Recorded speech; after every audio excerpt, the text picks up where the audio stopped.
Al-Imam Nawawi rahimahullah menulis kitab ini adalah untuk menjadikan manusia kembali semula kepada hadis. Berkemungkinan umat ataupun umat Islam di zaman tu dah mula jauh.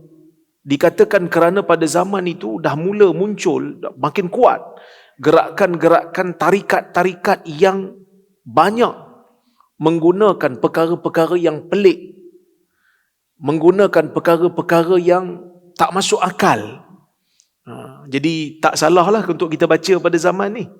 Kerana pada zaman ni pun macam-macam dakwaan-dakwaan yang dibawa oleh golongan yang mendakwa mereka adalah ahli tasawuf.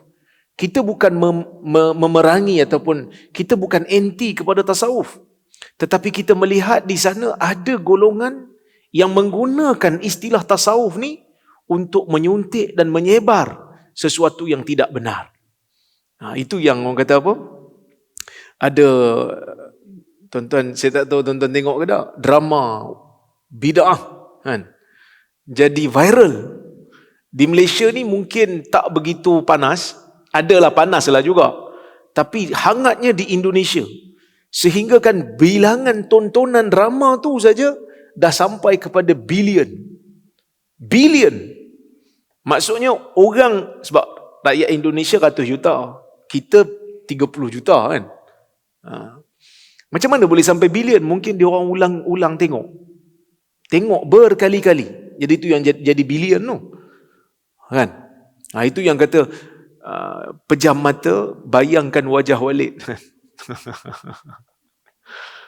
Benda tu nampak macam hanya sekadar hiburan, tapi benda tu sebenarnya ada. Sebahagian tarikat duk amal benda tu. Bila nak zikir, bayangkan wajah guru. Bila nak zikir, kena hadirkan wajah guru dalam jiwa. Lepas tu dia ada level-level dia. Level 1, level 2 dah macam main PlayStation. Dah macam main apa? Dah macam main game. Dia ada level-level dia.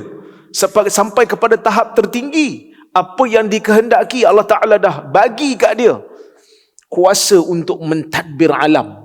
Ini disebut oleh sebahagian tarikat, kuasa tadbir alam. Kalau betul wali-wali ni boleh takbir alam pada zaman ni, kita minta dia selamatkan Gaza lah. Kan? Tolonglah selamatkan Gaza tu.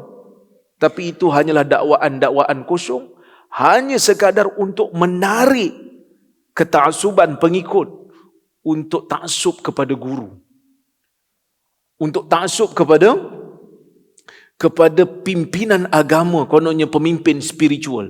Kita tak nafikan kepentingan berguru. Guru penting. Kan, tuan-tuan belajar agama mestilah ada guru. Kalau tak ada guru macam mana nak faham? Tapi guru itu adalah manusia yang menunjukkan kepada kebaikan. Bukanlah guru itu bersifat tak boleh langsung untuk tersalah dan tersilap. Sehingga sebahagian tarikat bila dia tengok guru buat satu benda yang salah, jangan tegur. Kita belum sampai level dia lagi. Kacau kan? Tapi alhamdulillah, masyarakat kita masih lagi, orang kata apa, waras dalam penilaian, sehingga mereka pun tak boleh terima kalau ada benda-benda yang pelik.